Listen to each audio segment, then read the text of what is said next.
This is the local and national news from fabulous 103 FM, and it would be fabulous if you subscribed. It's easy. Click the subscribe button, and at the same time, click the like button too. The leader of a minor party within Thailand's new coalition was automatically elected yesterday as Speaker in the newly formed parliament. With no other candidates and proposed by both parties within the coalition, it was, as suggested, the ideal solution to the predicament of just which party should take the chair. Subsequently, voting was carried out to elect deputy speakers. One from each, Pattaya and Move Forward was chosen. The olive branch approach then, ahead of a much more difficult decision, that of choosing Thailand's new Prime Minister. The 79-year-old duly vowed to perform his duties with impartiality, honesty and transparency, in compliance with the constitution, laws and parliamentary regulations. Khun Wan has plenty of experience, as in the past he's held several ministerial positions, and he will now call a joint session at a near future date to begin the laborious task of choosing a new head of government. Move Forward, along with their coalition partners, continues to work towards securing the 64 votes required from senators in order that they have a majority in the vote for Prime Minister. Experts, according to Thai mainstream media, are saying that it's become a considerable struggle. And a lot of that is, they say, due to the fact that the senators to date have all been appointed by previous government and army rulers. Due to the number of MPs within the coalition, which is the majority of MPs in the country, were the vote to be from MPs alone, then Khun Peter would be romping into the top seat. However, as senators have an equal vote, effectively the Senate has total control over who will become the next Prime Minister. Their vote would be required for any candidate.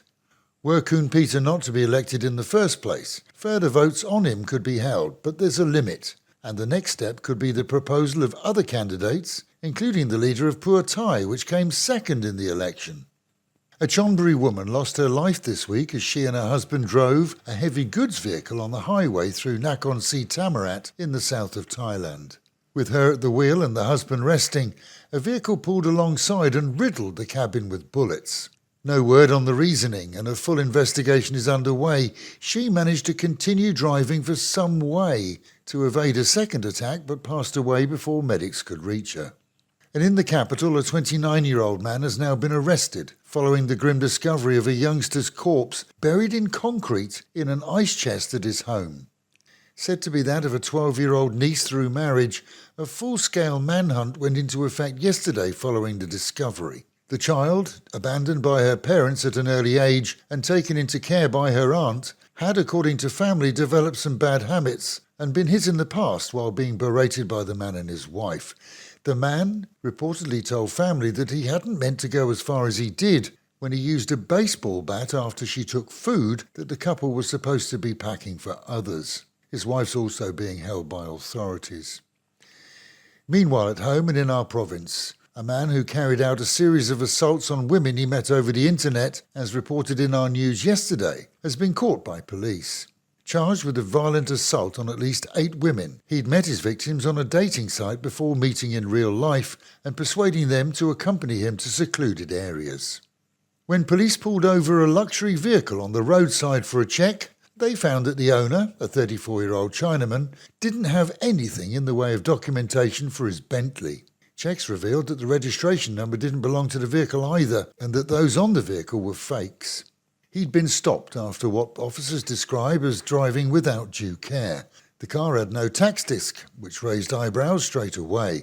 The owner claimed to have bought the vehicle from a Bangkok dealership, and it's likely that it will be impounded and a full investigation carried out, especially since in past years vehicles were imported illegally into Thailand by unscrupulous grey market dealers, and the chassis number will be sent to Bentley Rolls-Royce for a check on its history to establish whether it was legally here in the first place.